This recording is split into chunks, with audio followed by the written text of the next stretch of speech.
Is there anyone in the audience who doesn't know what happened last night at the Oscars?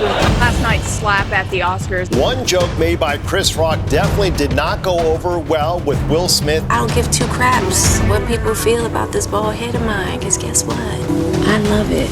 He got to wax his head every morning. That's a rule. Oh, these are jokes. Come on.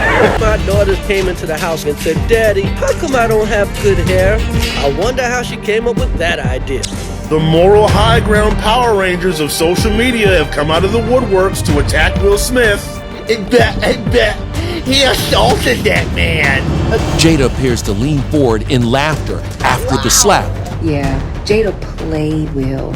And you have this childhood trauma that you haven't dealt with. Will Smith winning for King Richard. But personally, I thought his best performance in the past year has been being okay with all of his wife's boyfriends. I just wanted to feel good. It had been so long. I would say don't just start filming me without asking me. I'm still dealing with foolishness. In that entire walk, he had multiple occasions to just stop and do something else. We see a whole lot of these pre-violence cues as Will Smith walks towards Chris Rock. Smack Chris Rock in the mouth at the Oscars. Is it ever alright to smack someone in the mouth in the Oscars, or make jokes, or even have Oscars?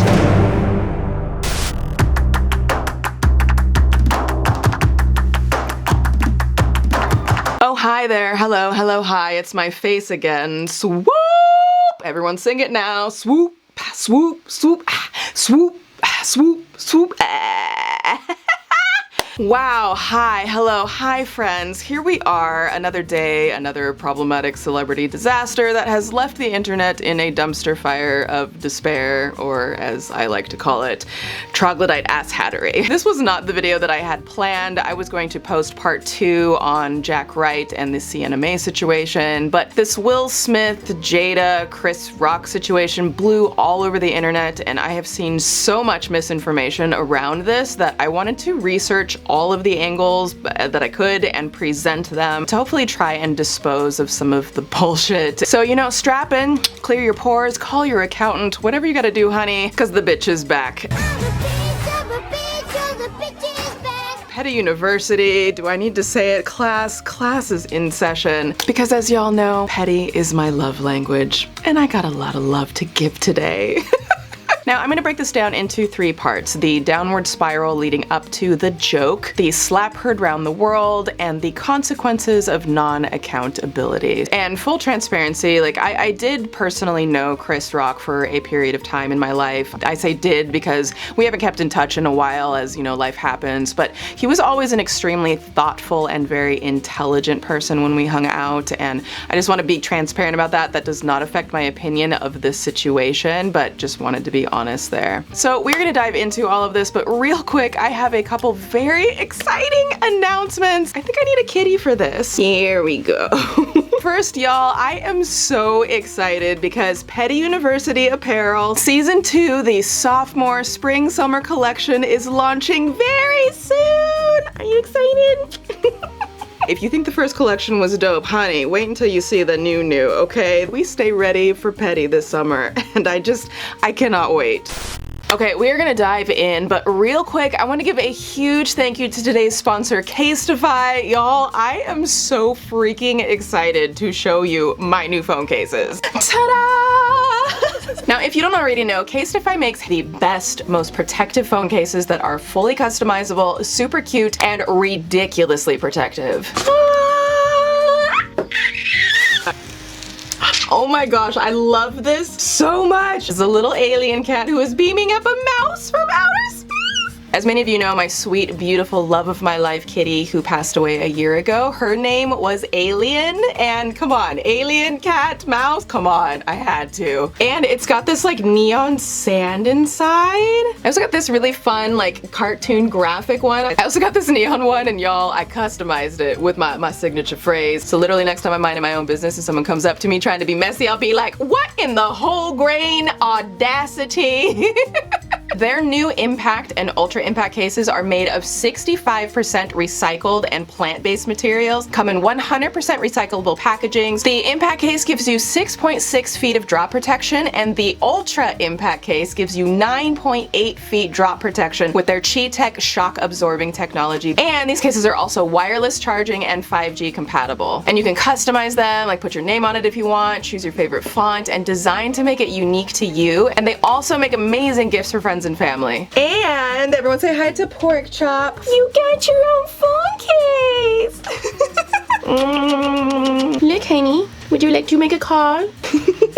And bonus, these cases also have an antimicrobial coating that kills off 99% of bacteria, while they are protecting your phone with 3 times military-grade extreme protection. So to grab your very own custom amazing phone case, tap my link in the description or go to casetify.com/swoop to save 15% off your order. And it's time to treat yourself, honey. Okay, back to the doc.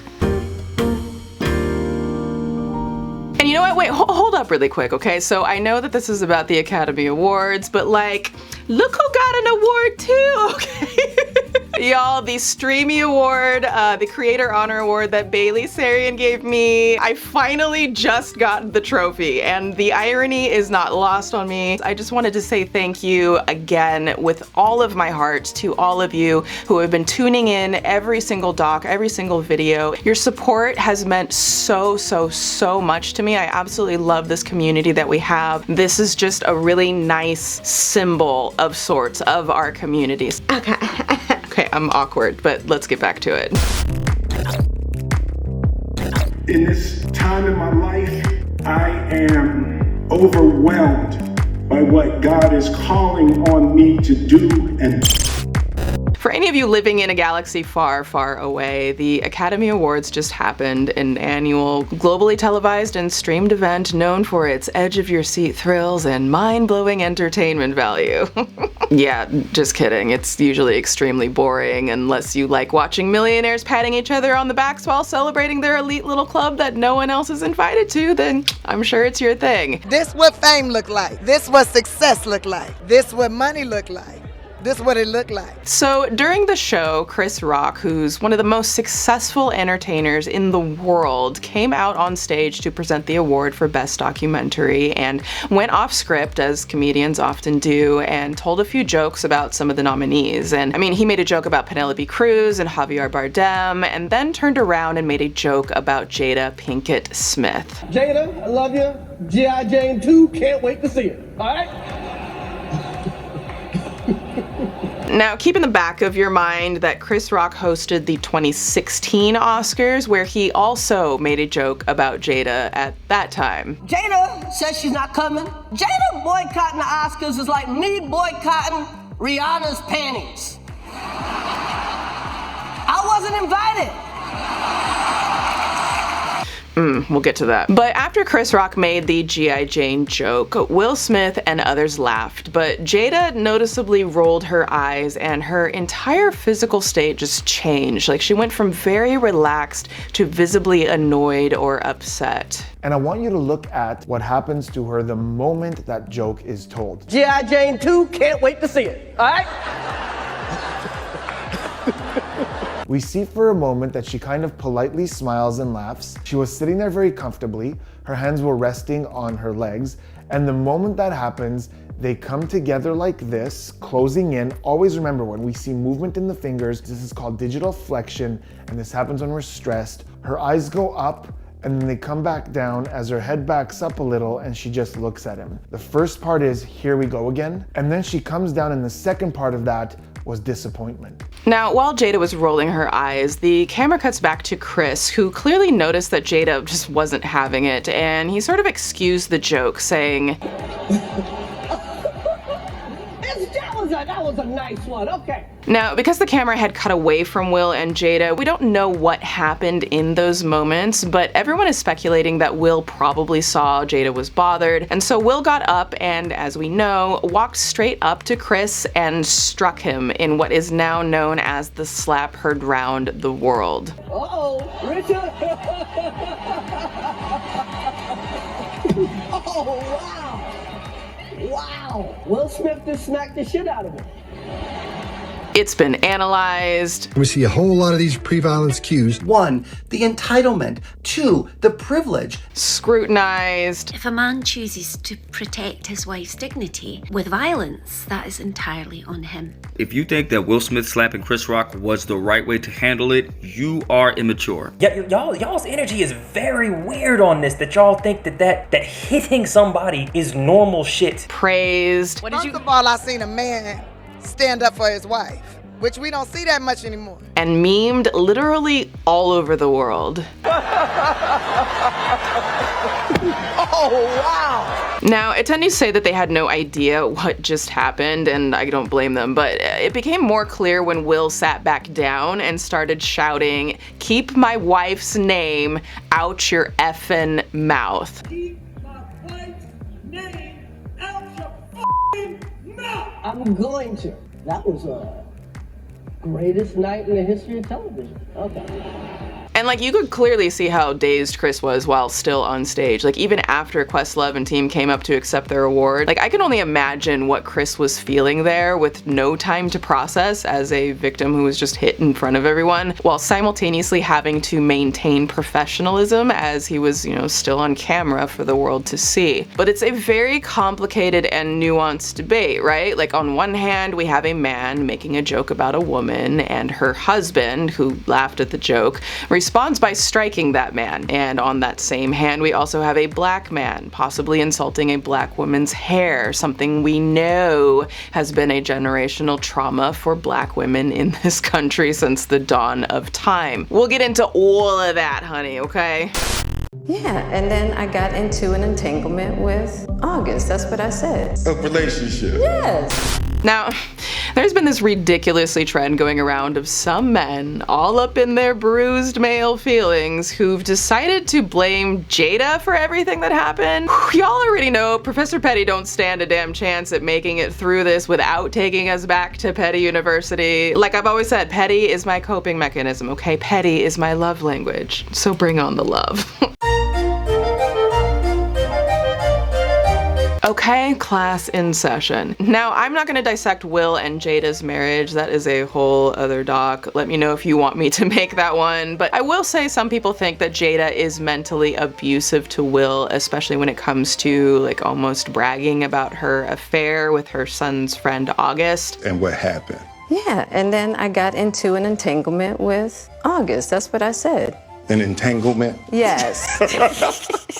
Yes. A relationship? Yes. I just wanted to feel good. Mm-hmm. Would you say she has been instrumental in you and I redefining our relationship? I would say don't just start filming me without asking me Oh my goodness. if you could film me. Astaire, come help us again, please. I'm still dealing with foolishness. Because she don't just... Would you say that she helped us heal? My social media presence is my bread and butter, okay? So you can't just use me for social media and not, you know, don't just start I'm standing in my house. Whew, child. Okay, I could go off on that clip alone, but not today, Satan. Oh, I've dated much worse guys than him. Much worse. I mean, at least he's famous. Instead, let's talk about asshats. So it seems that some men thought that in their infinite mastery of masculinity that they should come on screen and blame the woman for the actions and choices of a grown-ass man. The blame in this instance regarding Will Smith should be put on Jada. That's who the blame should be. God damn, you out here embarrassing Will like that and now you want to feel sorry and shit. Want folks to feel sorry for you. I'm gonna keep this short and sweet. F Jada Pinkett. She's a stupid bitch. She's ruined a wonderful man, Will Smith. Great man, you know, besides the Chris Rock smack. But that was all orchestrated by Jada. Can't deny that. Bitch. Like Chris, a man, made a joke. Jada, a woman, rolled her eyes. We do it sometimes. These dudes out there acting like the roll of an eye is a death stare command from the bowels of earth, controlling and compelling Will into full and complete hypnotic submission into hitting another man. Like, please, just get over yourself, okay? Like, it's just like these hoes out here catching every possible feeling about what happened, except for what actually happened. Yeah, Jada played Will on the biggest night of his life. And yet the biggest villain in this whole situation, the person who shares at least as much of the blame, if not more, has been left off the hook entirely. And that would be Will Smith's wife and lots of other men's girlfriend, Jada Pinkett Smith. What in the whole grain, carb-free, keto-friendly Michael B. Jordan spread evenly on whole wheat toast kind of backwards shit is this? Real quick, I'm gonna have to address the hoteps in the room, okay? Because we all know ho's gonna tep. But she used Will Smith to, do her dirty work for her. Are y'all so threatened by the very existence of a woman and her eyeballs that you think that we have some preeminent mind control power that we can just switch on to compel men to do what we want, when we want, to who we want? Bitch, okay, if that were true, don't you think we'd use that superpower for something useful? Like, I don't know, maybe not being harassed or assaulted by bad men every 3 to 5 business days and twice on holidays? Don't you think we'd channel our inner mentalist supremacy to end all these shitty wars that men in power keep starting? Don't you think domestic abuse would have been extinct by now? And like the you think is going on, sir? Steven, Jonathan, you care to explain yourself? Jermaine, I see you. It's hilarious to me that the men who say the most dumbass, misogynistic crap about women are the same men who act like women are the supreme, powerful being. Like, which is it, sir? Do we got y'all by the balls? Or are y'all just protecting your own feelings of unrelated inferiority because you can't bear the thought of us being your equals as human beings on this planet that we all share? I think Jada had a huge part in this because Will has been going through a series of comments where everybody been calling him out like a little punk bitch. And it's also the same dudes who are always running verbal diarrhea at the mouth about how, OMG, women are so emotional. Honey, this was Jada's response. And this was Will's response.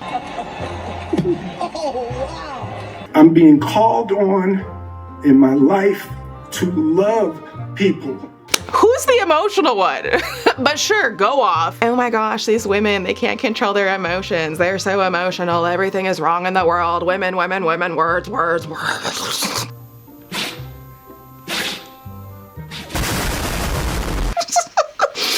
I'm sorry, guys, if I hurt your feelings. Kiss to make it better. And while you're at it, you can kiss these nuts. Got him. Okay, class dismissed. I'm sorry. Here is an angle most people have not seen. Look at Jada's reaction. Now, with all of that said, let's talk about what I do think Jada should be blamed for. And that's a little thing I like to call double standards. So Will goes up, strikes Chris, puffs his chest, shouts obscenities, we all saw that. But what people didn't see at the time was Jada's reaction when Will hit Chris. She laughed. I'm not even joking. Here is an angle most people have not seen. Look at Jada's reaction.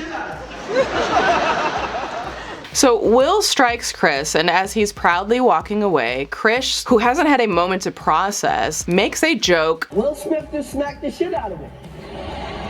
And you literally see Jada laugh so much, she sort of like doubles over. Jada appears to lean forward in laughter after the slap. So, riddle me this, Jada. Many can understand why you didn't like Chris Rock's joke, but tell me why you thought it was funny that your husband struck another man across the face. It just leaves me with questions like, is assault and battery funny to Jada? Is it only funny when it benefits her? And I say benefits because I don't think any of this benefited her. I don't think she asked for this. But if we are to be offended on Jada's behalf at the joke, at words, why did she literally laugh at someone being assaulted? And like, I'm asking y'all, like, what do you think? Leave me a comment. What do you think about that?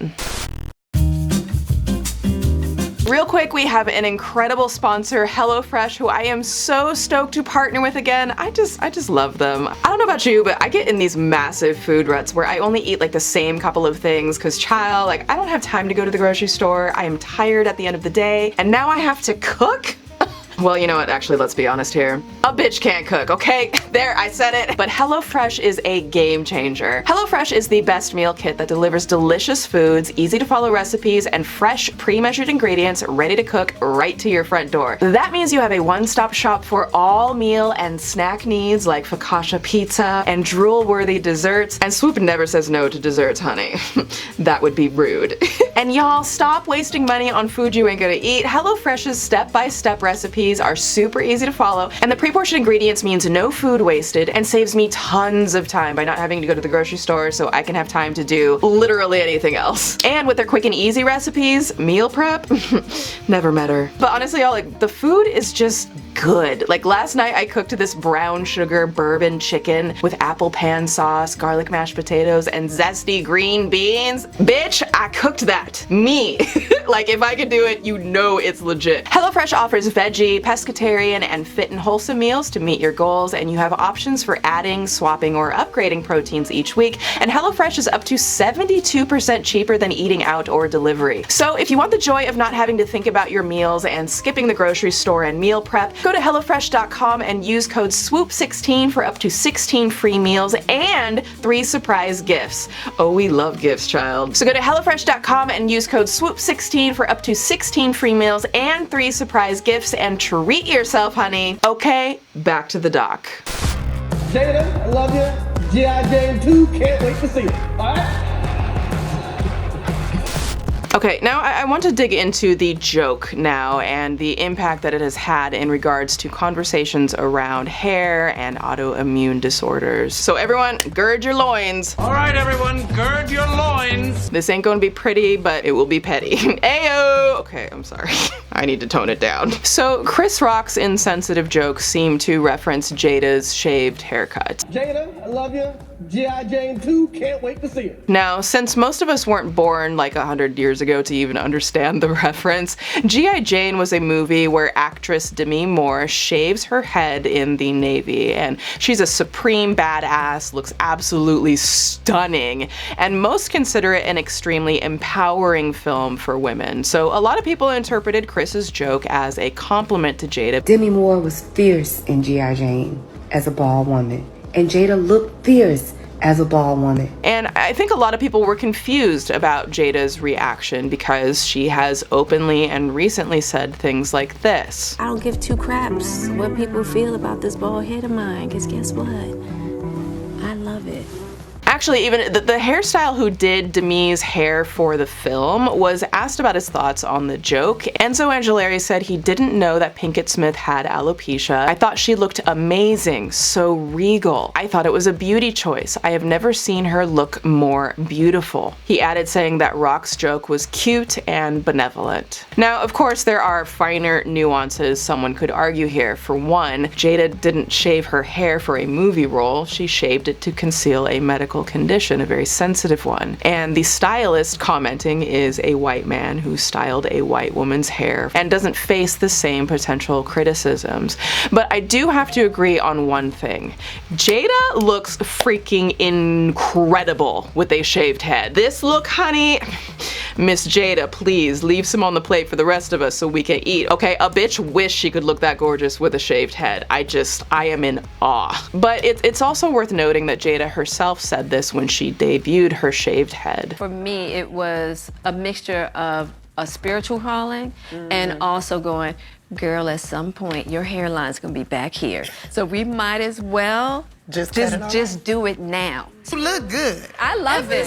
So would it be fair for someone to think that Jada felt empowered with her shaved head? And again, leave a comment, let me know what y'all think.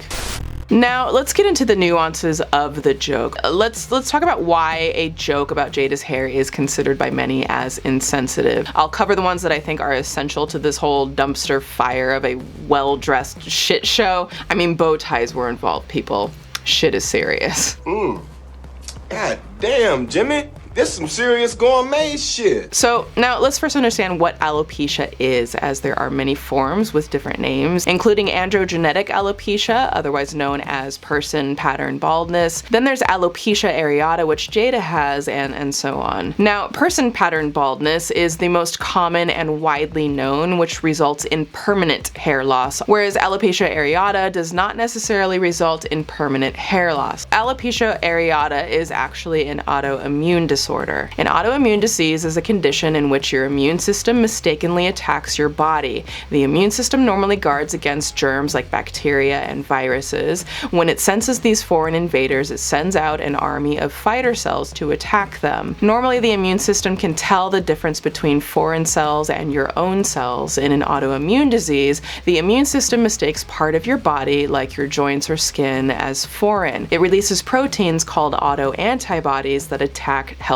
cells. So Jada Pinkett Smith suffers from alopecia areata, sharing that she has lost hair in this like line pattern across her crown. Here is some research I pulled from the National Alopecia Areata Foundation about what exactly this medical condition is. Alopecia areata is a common autoimmune disease that results in the loss of hair on the scalp and elsewhere. In alopecia areata, the affected hair follicles are mistakenly attacked in groups by a person's own immune system, resulting in the arrest of the hair growth stage. Some people develop only a few bare patches that regrow hair within a year. In others, extensive patchy loss occurs, and in a few, all scalp hair is lost. No matter how widespread the hair loss, the hair follicles remain alive and are ready to resume normal hair production whenever they receive the appropriate signal. In all cases, hair regrowth may occur even without treatment and even after many years. Now, of course, that's the physical side, but there is a whole mental, emotional side to hair loss, which can be extremely difficult for people to cope with, and something that I think hits women especially hard, as we often tie a lot of our identity into our hair, especially Black women. I mean, I have previously shared about my own experiences with hair loss, and it was very emotional to go through, to say the least. The bass player, he got a rule. He got to wax his head every morning. That's a rule. Now, one kind of sidebar thing I wanted to address is whether or not Chris Rock's joke was ableist, meaning discrimination towards someone with a disability. Now, the question that has been risen on social media since the altercation at the Oscars is whether alopecia can be considered a disability. This is after some activists have judged Chris Rock's joke as ableist. The straight answer is no. Alopecia, and any autoimmune alopecia in particular, isn't a disability per se, since most of the people who suffer from this condition, excepting for this, are in very good health. However, any type of alopecia has an emotional toll on the patient that can be extremely challenging and even compromise their overall mental health. Now, first, let me say I can understand why some people might feel like this was ableist as a gut reaction, so I want to be sensitive to that. But at the same time, I want to be sensitive to individuals living with diagnosed disabilities, as I don't think it's right to just throw that word around or accuse something of being ableist when it might not be, as that could trivialize things, which I think could feel pretty crappy to someone living with a medical disability. And this is coming from someone, me, who lives with a neurological disorder with facets that have been characterized as an autoimmune disorder. Whew, honey, it is a party in this body, okay? There have been many times where an entire side of my body seizes up so violently that it dislocates my ribs and I can't stand or walk or move, and I am not physically able to do regular activities in those times, and I would still not call myself disabled. Like, maybe it's just me, but that would feel disrespectful to those living with disability. Now, according to the National Alopecia Areata Foundation, in regards to if alopecia areata is a disability or not, they say alopecia areata is not medically disabling. Persons with alopecia areata are usually in excellent health, but emotionally, this disease can be challenging, especially for those with extensive hair loss. Again, for this doc in particular, I mainly want to present research so that y'all can form your own opinion. Like, if any of you watching has alopecia areata and have faced significant mental health challenges that have left you unable to do daily tasks asks, and you consider that a disability then, like, I'm not here to invalidate that. I just don't know that in Jada's case, according to the National Alopecia Areata Foundation, it would be considered a disability, which would then call into question labeling the joke as ableist. But that also brings up another thing where people were saying, you know, Chris made fun of Jada's medical condition. Now, I know some folks don't want to hear this. I don't know if this is an unpopular opinion, but that's not what happened. Chris Rock didn't say, like, I don't know, like, Jada, I love you, sucks to be you with that medical condition. Now, could Jada and Will have felt under attack? Absolutely. But on the surface, the joke wasn't specifically about a medical condition, and it has been reported that Chris did not know that Jada has alopecia areata, which I personally believe, like, he's never been regarded as a mean-spirited person. And you know, not everyone keeps up with the Kardashian Pinkett Smiths like that. Like, I didn't even know that she had this condition. Which then brings up another question. If alopecia was considered a disability, would the joke still be ableist if Chris didn't know of her condition? Does not knowing have an impact on how you interpret if this joke was malicious or not? If we're going there, then to be fair, I'm going to have to point out that time that Will Smith on national television made a joke about a bald man's head who he knew was bald. Oh man, you can't do that in this world, man. Arsenio, they got rules. They got rules. Like, he has a rule. The bass player, he got a rule. He got to wax his head every morning. That's a rule. He follows the rules, man. He follows the rules. Oh, these are jokes. Come on. See, you got too into the characters and got hurt. So if Will did it in the past and excused it as a joke, and Chris Rock does it now and excuses it as a joke, what does that mean? And if we're going down the rabbit hole, oh my gosh, wait, like, isn't hair another word for rabbit? Oh my gosh, I'm sorry, I'm so easily amused. We're going down a hair hole, people. Okay, here we go.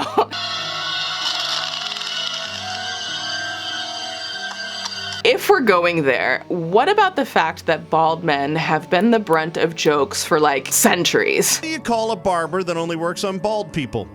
An air stylist. Oh, air. We need your head to bounce the laser off of to communicate with the satellite.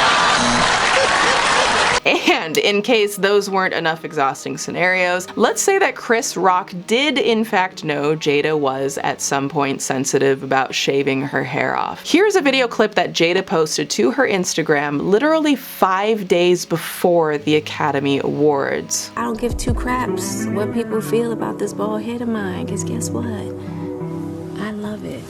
So if folks choose to assume that Chris knew about Jada's condition, then you'd also have to be open to the possibility that Chris saw this clip of Jada saying she doesn't give a crap about what people think about her bald head and that she loves it, right? And if Chris knew Jada doesn't care about the opinions of her hair, then he might not think there's a problem with making a joke comparing her haircut that she loves to G.I. Jane's haircut, which was all about empowerment. Like, y'all see how complicated things get when there are like 10,000 assumptions made about this situation? Like, did Jada and Chris have beef? And again, like, Chris did make a joke about Jada when he was hosting the 2016 Oscars, so Jada was boycotting the Oscars at the time. The Academy has the right to acknowledge whomever they choose. Maybe it is time that we pull back our resources and we make programs for ourselves that acknowledge us in ways that we see fit. And during her boycott, Chris said this joke.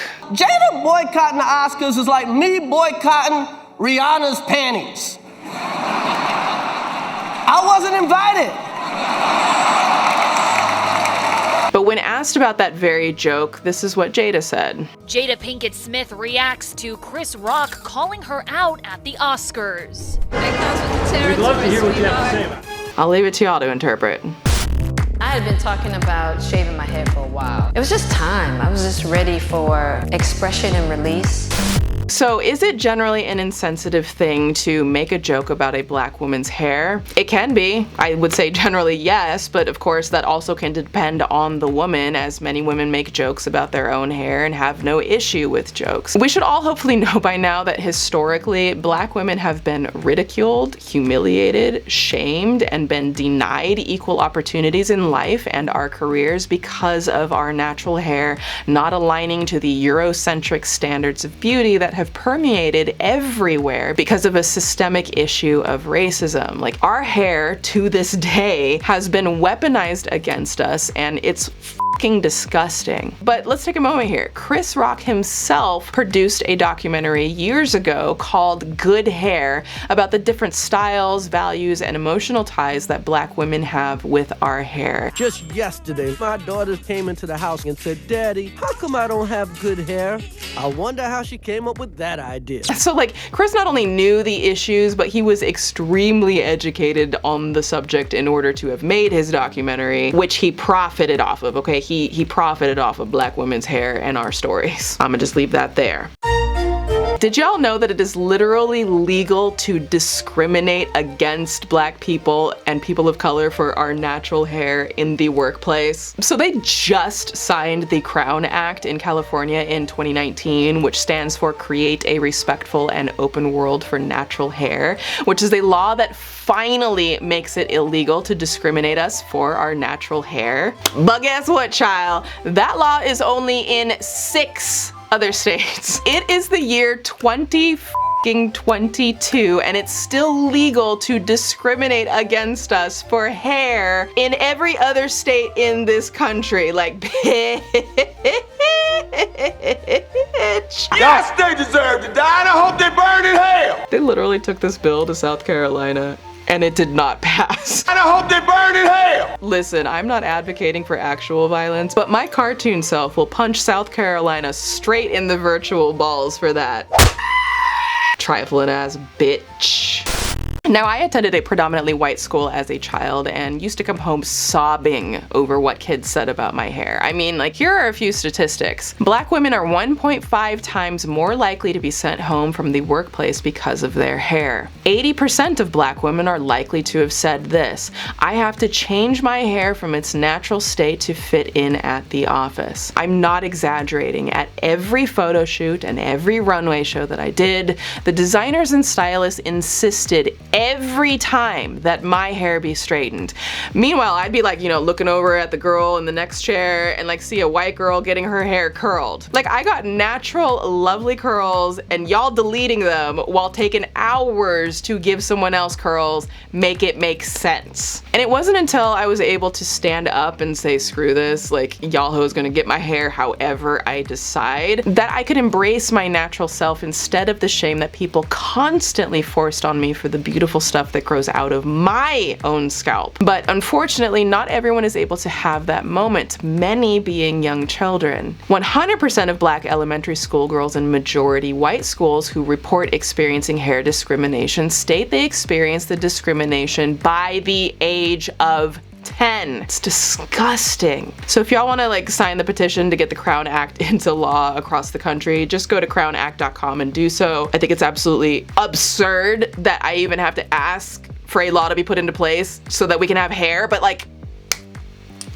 that's a whole nother doc. But you know, riddle me this, bat boy. Did you know that still to this day, the vast majority of charity hair organizations that collect hair donations for children who went bald dealing with severe illness, you know, like companies like Locks of Love and Wigs for Kids, you like cut off your hair and you donate it, they refused to accept hair donations from Black or biracial people because our hair was, quote, unacceptable? Like, what in the actual whole grain, sugar-free, silicone-free, keratin-infused up kind of audacity is this? Just know that unless you contact a charity and ask directly if they accept natural hair and they confirm, your hair will literally be thrown in the garbage. There is a reason why you don't see little Black children in wigs on the covers of their websites. Order, order! Class dismissed. Will Smith, you're married, but you know what? You're on the list and looks like Jada approved you, so you get on up here.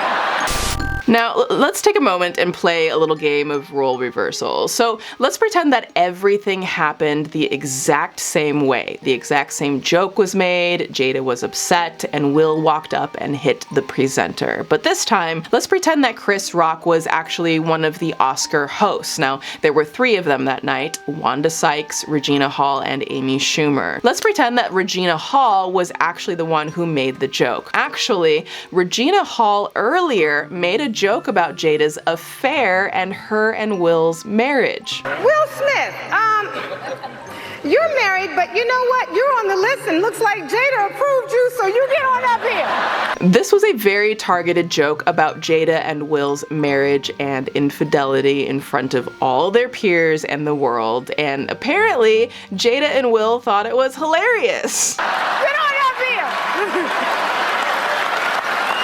Jada looks like she loved that joke. I mean, like, she be all the way laughing and wide clapping like Big Willie style and pointing like, ah, you got me, bitch. I see you, but you know, we cool. It's a little confusing. All of this stuff is very confusing. So anyways, again, let's pretend that Regina Hall came back out later and made the exact same joke that Chris Rock made. Like, how do you think Jada would have responded? And what if Jada responded exactly the same and Will got up, walked over, and violently struck Regina Hall, a woman, across the face in front of the world?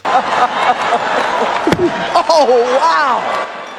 Wow! If the argument for the slap is that Will was protecting and defending his family, then he'd have to be willing to get up and slap anyone making that joke. And defenders would have to be okay with that, right? Oh, wow! And so if Will did slap Regina Hall, would Jada have laughed? Would people in the audience have laughed? Remember, like, literally no one got up and did anything. Not one single producer, showrunner, security, nothing. My heart at that point was just in my stomach because of everything about it and what it represented and what it looked like and who was involved. I've never felt so immediately devastated.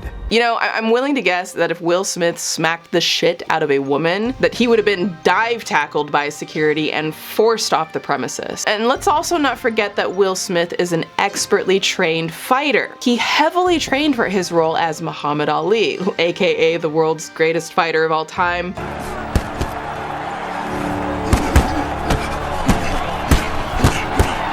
Chris wouldn't stand a chance against someone like that. And I immediately go up to Chris. I said, did he really hit you?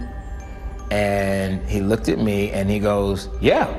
He goes, I just took a punch from Muhammad Ali, as only Chris can. He was immediately, you know, in joke mode, but you could tell that he was very much still in shock. And I think, you know, if we're putting the joke aside, in that moment, Will knew that Chris is smaller, Will knew he was well-trained, Will knew that the whole world was pulling for him to win his Oscar that night, and Will knew when he walked up that he was going to hit Chris, while Chris never saw it coming. Will had all of the advantage in that moment, emotions or not, which to me reads like an abuse of power. And not only that, Will didn't even hesitate to turn around after striking Chris. Wow! But Will knew that Chris had no play here, so Will just casually turned around and wasn't worried at all that Chris might retaliate. It's the toxic masculinity for me. But you know, back to Chris, like, not only did Chris Rock take the slap like a champ, like, he didn't even grab his face. Like, I would just be like, oh! But he instantly gathered himself in his shock, which he was a victim, you can't get around that, no matter what side you want to take, and he made a joke out of it, which is often what someone else does to make everyone else in the room feel comfortable at his own expense. That was the greatest night in the history of television. Okay. And then he finished doing his job as a presenter. It was incredible. And the winner is, I hope this is right, Summer of Soul. I was horrified for Chris and also really impressed at his composure in an absolutely terrible situation. And I think anyone making fun of Chris being assaulted or memeing this is just perpetuating the disrespect, invalidation, and dismissiveness that so many victims of assault face, especially male victims. Like, if y'all are saying that Chris deserved to be assaulted, then just cut to the chase and say you're victim blaming and be done with it. Victim blaming can be defined as someone saying, implying, or treating a person who has experienced harmful or abusive behavior like it was a result of something they did or said, instead of placing the responsibility where it belongs on the person who harmed them. Blaming and mocking his assault contributes to why victims often never press charges against their abuser. The LAPD came and needed to talk to Chris. They were saying, this is battery. We will go get him. We are prepared. We're prepared to get him right now. You can press charges. We can arrest him. As they were talking, Chris was, he was being very dismissive of those options. He was like, no, I'm fine. He was like, no. He said no. And I didn't have any conversation with Will. And you know, sadly, this also contributes to normalizing assault in the first place. Like, that it's something one should resort to if they don't like what someone said to them. That you can just hit someone if your feelings are hurt. And that we should all just laugh it off, especially if it happens to a man. But you know, back to the flippity flip. Catch you on the flippity flip. What if instead of Will Smith assaulting Chris Rock, what if it was some random ass dude like a seat filler or a fan? I guarantee you that seat filler would get they seat all the way filled with the foot of a security guard, just straight up the crack like a coin slot, bitch. You try to keep your pants up, but they just won't stay. Well, that won't ever happen again if you use Crack Spackle. And that fan would not only be instantly removed from the venue, but would face criminal charges. Like, I know these are all hypotheticals that don't actually apply at the end of the day, but I think it goes to a larger conversation around what is acceptable violence and what isn't, and what we are willing to look the other way for and what we aren't, and it says something about society. If we can assume that Will would have been taken by security if he hit a woman, or a non-celebrity would have been arrested, somebody tell me why nothing happened at all in this situation. And like, just a sidebar, I think of all the different ways that this could have played out. Like, Will could have just shouted from, you know, his seat and not gone up and hit Chris. They could have said something to Chris at commercial break. They could have said something to him at an after party. And Will could have even gone up there and made a moment out of it, you know, walked up to Chris and said, excuse me, you just insulted my wife. She is dealing with a medical condition. Go ahead and apologize. And that would have shut Chris right down. Or Will could have done something in his acceptance speech when he talked about how, you know, they have to endure abuse and people saying all kinds of things about him. He could have said there, you know, even tonight, one of the presenters insulted my wife. And even here we're supposed to smile and nod, but you know what? We're not going to. And I think everyone should applaud my wife right now. You know, there are so many scenarios how this could have played out in a better way that didn't resort to violence. I suffer from big ego, low self-esteem. And when I say big ego, it's only about telling jokes. Okay, now that we've covered hair and the potential trauma surrounding it for Jada, I think it's only fair that I do the same for Chris Rock, since hardly anyone seems to want to. And I think it's incredibly irresponsible to not give the victim the same consideration. Now, first of all, a few years ago, Chris had revealed that he was diagnosed with a nonverbal learning disability. Nonverbal learning disorder, NVLD, is a learning disability that causes difficulty with motor, visual, spatial, and social skills. People with NVLD are often well-spoken and can write well, but struggle with subtle social cues and comprehension of abstract concepts. NLD is very much like Asperger's syndrome. It may be that the diagnosis of Asperger's syndrome and NLD simply provide different perspectives on a heterogeneous yet overlapping group of individuals sharing at least some common aspects. Now, I don't want to get too ridiculous with these theories here, but because so many people thought Chris's joke was ableist, then what does that mean for Will, who struck a man with a learning disability? Would that be ableist? Like, the thing is, with that type of disability, Chris might not have even been able to read Will's body language to know what was about to happen. Honestly, like, no one would have seen that coming. And for those declaring that Chris must have known that Jada had alopecia because she talked about it in the past publicly, because Chris openly discussed having a learning disability, should we assume that Will Smith knew this and chose to attack somebody with a disability? Now, Chris once did an interview on the Howard Stern show about his childhood trauma, where he discussed what he called a horrible existence and how every day was hell as a black kid at a white school, and here is some of what he shared. I suffer from big ego, low self-esteem. And when I say big ego, it's only about telling jokes. But anything else, it's like I just feel not worthy of anyone's attention, anyone's love, any accolades, just anything. I was a and I got my ass beat, and I got physically fucked up, and sometimes some sexual shit happened,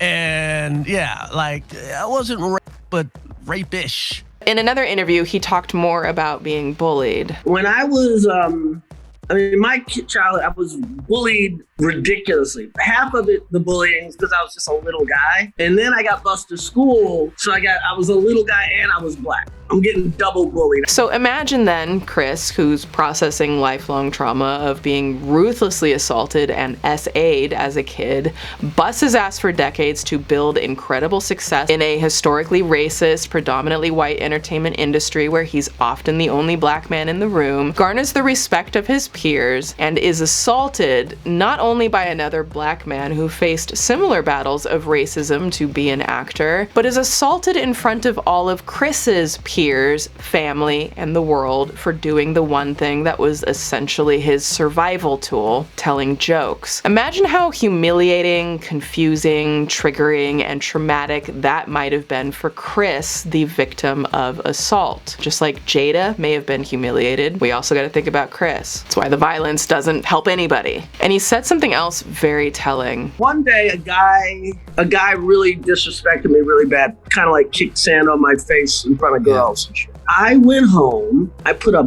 brick in a book bag, and I swung that shit and smacked this guy in the face with this brick. From that day on, as my shrink puts it to me, you have been scared to be angry ever since. Because you're a nice guy, and this guy brought out something in you, and you're so scared of that thing coming out of you again. Yeah. That you let the whole world walk all over. Your friends walk over you, your family walks over you, your female relationships, like everybody just f***s you over. This is likely something that Chris will have to process and live with for the rest of his life, knowing that the one place he felt most himself, on stage, telling jokes, the one place I would imagine he thought was safe, has now become a place of trauma. I want to apologize to the Academy. I want to apologize to all my fellow nominees. Now, after the slap heard round the world, Will Smith, who was not escorted out of the building, was instead consoled by folks like Denzel Washington and Tyler Perry. And about 40 minutes later, Will was accepting the award for Best Actor to a standing ovation and gave a tearful speech where Will apologized, but not to Chris. I want to apologize to the Academy. I want to apologize to all my fellow nominees. Now, we could all tell how extremely emotional that moment looked for Will. I'm not going to gloss over that. He was crying for most of his speech, and I do think that in many ways, apart from the slap, that was a monumental moment for Will's life and career. It was a beautiful time celebrating a man who was known to be a very nice person aside from the slap. But that's the thing, like, you can't separate the slap. Like, it happened. He assaulted his peer in front of the world, and later he was given a standing ovation and an award. But in his speech, Will said some things that troubled me. Richard Williams was a fierce defender of his family. First thing out of his mouth, Will sets up the defense that he is a protector, a defender of his family, and then he doubles down on it. Making this film, I got to protect Ingenue Ellis. I got to protect Sanaya and Demi.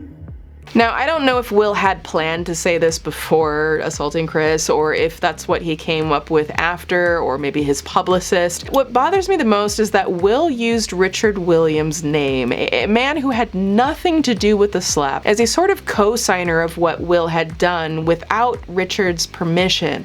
It instantly also painted the idea that, like, oh, crap, like maybe Richard Williams hit people too, like so much that I had to research that because like I couldn't tell if that was an implication. I'm being called on in my life to love people and to protect people and to be a river to my people. Oh, said one too many bitches and it made me choke. I'm sorry. Petty University, roll the intro. Listen, y'all, listen. Okay, I like Will Smith. I really do. But this shit, how are you gonna be called on to love people when you just struck someone on national television? Like, no, William, we talked about this. I'm being called on in my life to love people. You know, it's the gaslighting for me. And realistically, like, if a random dude slapped the taste out of his girlfriend at home and turned around and said, I'm being called on to love and protect people, we would have some words, you know? Like, that's the BS that abusers say to gaslight their victims and avoid facing the consequences of their actions. I know this because this speech was very triggering for me, and I can imagine it was for a lot of victims. And listen, like, before anyone wants to argue with me on this, Will Smith himself the next day said, and I quote, "Violence in all of its forms is poisonous and destructive. My behavior at last night's Academy Awards was unacceptable and inexcusable." So like, I don't want to hear people defending the slap anymore because Will himself finally said it was inexcusable. I mean, like, don't we generally teach our children not to hit people? Do we not hold the same regard for adults? Anyways, back to Will's speech. Now, know to do what we do, you got to be able to take abuse. You got to be able to have people talk crazy about you. In this business, you got to be able to have people disrespecting you. And you gotta smile and you gotta pretend like that's okay. You mean like Chris Rock had to do after you hit him? You mean how Chris Rock had to take your abuse, where the world is now talking crazy about him, and how he was disrespected by you and had to smile and pretend like that's okay? It has to work both ways, right? Denzel said to me a few minutes ago, he said, at your highest moment, be careful, that's when the devil comes for you. I don't know if Will was implying that Chris was the devil in that moment, but I do know that by calling out Denzel Washington, he was effectively rounding up the supporters to make it look like he was in the right here. And again, I get it. He's emotional, lots of things going on. And we know that he knows he did something wrong because at the end of the speech, he said, "I hope they have me back." Thank you. Hope the Academy invites me back. Thank you. And then Will topped it all off by saying this. Love will make you do crazy things. Love will make you do crazy things. I know that that statement is triggering to so many victims of abuse. That is the very thing that abusers so often say to justify their actions. You know, love made me do it. Love made me crazy. It's not my fault. It's love's fault. Listen, I think Will was emotional that entire day, and I think he lost control. And like, I still feel like there is a good person inside there. I mean, I understand that good people can do terrible things sometimes, but that doesn't excuse what he did. And I think he knows that. But it was incredibly sad to see him not apologize to Chris right then and there. Now, know to do what we do, you got to be able to take abuse. You got to be able to have people talk crazy about you. Now, I do want to quickly address the racism debate here. Like, y'all are more than welcome to feel how you feel, but I personally do not understand people who've insisted on making this a black issue. While I know the nuances about the joke at the expense of black women and our hair, but as I see it, this is not largely a race issue. There were two men and one hit the other. Like, I have heard some of the black community literally telling white and non-black people that they're not allowed to talk about this and to stay out of black people's business. Like, that not only really frustrates me, but makes me incredibly sad. The entire world witnessed an assault. Why the hell would I deny someone the right to try to understand and process a shocking and upsetting assault that they witnessed because they're not the same skin color as the assaulter and the victim? That's asinine to me. And while I understand to some extent people feeling like they have to protect something, gatekeeping in the name of race and trying to silence people of other colors feels just so very counterproductive to the goal of equality and unity across all humans. Like, I just don't know, what are we achieving by telling people that this is black people's business, stay out of it? Like, are you saying that violence is black people shit? Because I don't accept that, and why would we want to perpetuate that? Like, I proudly believe that our community is tremendously graceful, kind, generous, hardworking, and unbelievably resilient given our history.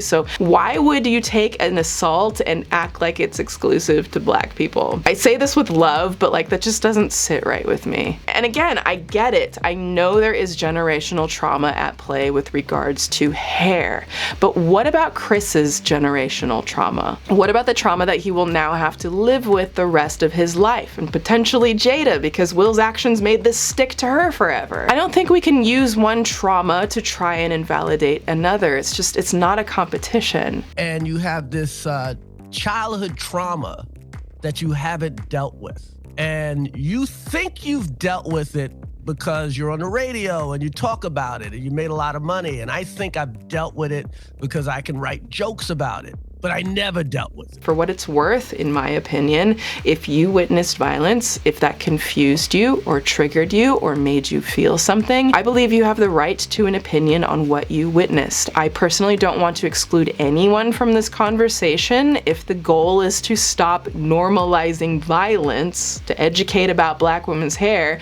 and to stop silencing victims of assault. I really want to thank all of the wonderful deaf theater stages. Another thing that is so deeply unfortunate about Will striking Chris is the massive overshadowing of every other amazing thing that happened that night. I mean, y'all, did you know that immediately following the slap, Questlove won Best Documentary for Summer of Soul, a beautiful film about the Harlem Cultural Festival celebrating Black history, culture, and music.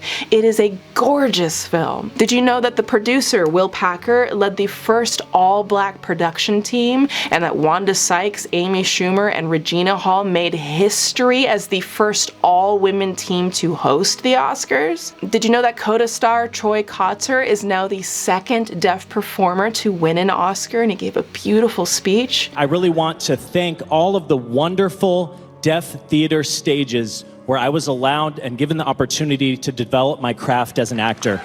Did y'all know that the legendary Samuel L. Jackson, the highest grossing actor of all time, won his very first Academy Award honor presented by Denzel Washington? It took that man 40 years for him to finally have his big night. Some pretty amazing things happened, all now overshadowed because Will's actions wound up making the entire Oscars about him and Jada and Chris, distracting from his peers and the very people that he says he's committed to protecting. But you know, hey, at least Will had plenty of time to party and celebrate his big night.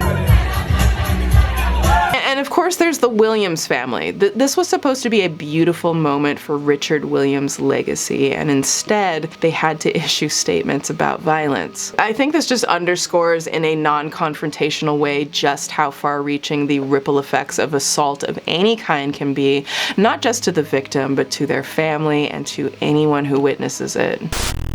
Now, I never thought I'd be saying these words, but the next day, Will apologized in the form of a notepad apology on Instagram. Okay, I guess he'd be watching influencers a little too much. Violence in all of its forms is poisonous and destructive. My behavior at last night's Academy Awards was unacceptable and inexcusable. Jokes at my expense are part of the job, but a joke about Jada's medical condition was too much for me to bear, and I reacted emotionally. I would like to publicly apologize to you, Chris. I was out of line and I was wrong. I am embarrassed and my actions were not indicative of the man I want to be. There is no place for violence in a world of love and kindness. But you know who really needs to apologize? The freaking Academy Awards for their handling, or should I say extreme lack of handling, of the entire situation. If this was any sports event, like if any player slapped another player, like they ass would be in the trash, you know? And this would apply to anyone. Like if LeBron get to slapping, them referees get to snatching, okay? Just snatch your ass right off that court, LeBron, period. So like, what was the Academy's excuse? Well, I guess it depends on who you ask, because there are just no conclusive answers. So the Academy announced that they were going to conduct an internal investigation, and then it came out that they have like no policy for violence at the show, which makes total effing sense. Why would you have that kind of policy? Escorting Smith out of the ceremony was discussed, the source said, but by the time any substantive scenarios were imagined, he had already been called up to the podium to accept an Oscar. Like, oops, we just ran out of time. 40 minutes wasn't enough time for us to figure out what to do if someone goes up and slaps a performer. Like, how about remove him from the main theater first and then maybe talk to him? Like, I mean, that seems like the absolute minimum that you would do. Next, TMZ reported that the Academy honchos did want Will to leave, but that he just refused to leave. But this gets even weirder because then a day later, it was reported that Will was never asked to leave. What was the conversation behind the scenes? They were about to physically remove Will Smith. I immediately went to the Academy leadership that was on site and I said, Chris Rock doesn't want that. Rock has made it clear he does not want to make a bad situation worse. That was Chris's energy. I wonder why. Why would you put that pressure on him? Then he would forever be known as the guy who had Will Smith kicked out. Like, that's just like... It never should have been put on Chris. They should have just had a policy and handled it. Now, since then, Will resigned from the Academy with a more thorough apology that I think was much better than the first one. And the Academy has issued a 10-year ban on Will Smith attending the show, though he can still be nominated. And Chris has yet to comment on it, though he did briefly mention it in his show, saying this. How was your weekend? I'm still kind of processing what happened, And y'all, I think I'll leave it at that.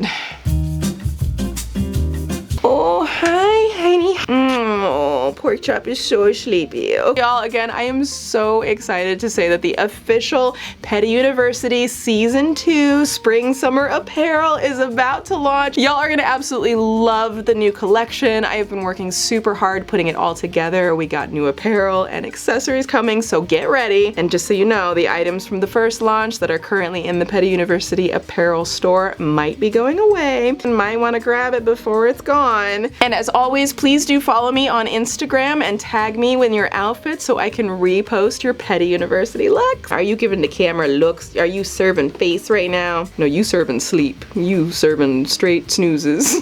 A couple of Twitter shoutouts from my Sienna Part 1 doc. First shoutout goes to Elmo, who said, "So happy to have someone taking an actual dive into this. It's extremely important as a society to acknowledge male survivors." I couldn't agree more. And second shoutout goes to Franca is Tired, who says, "I have been binge watching your videos all spring break and you make videos really entertaining. I love all the takes you have on different topics and I love binging and watching how the billing department and your apparel lines have progressed. Thank you so much." And the billing department says hi. If you want to be my next Twitter shout out, make sure to follow me on Twitter, linked below, and retweet this video right here. Also hit me up on Instagram. That's where I'll be spilling all the tea, honey. Okay. Oh, wait, the mood change is very quick. Be sure to check out Casetify with my link in the description or go to casetify.com/swoop to save 15% off your order and treat yourself to a better, much cuter phone case, honey. Be sure to check out HelloFresh by going to HelloFresh.com and use code SWOOP16 for up to 16 free meals and 3 surprise gifts, and treat yourself, honey.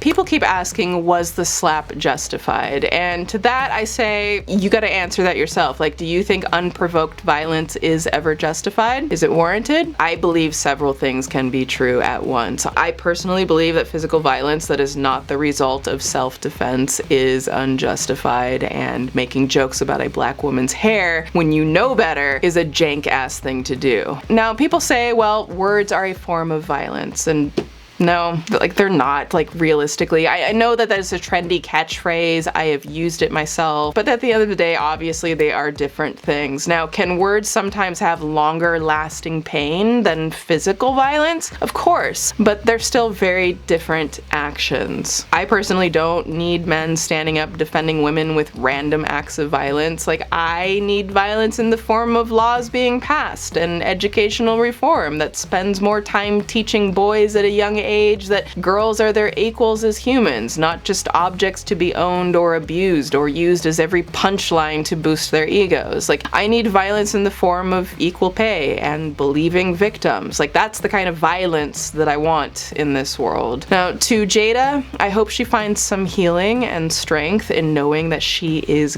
gorgeous with or without hair. I hope Will continues to accept the consequences of his actions and learns from this and gets the help that he needs mentally and emotionally. And I hope that Chris finds the support that victims of assault need. Like, I don't think anyone wins in this situation. I just hope that the mental and emotional fallout can teach us all a little more about how to treat one another with more kindness. I think we could all use a little more of that. But you know what? Y'all got this. Class dismissed.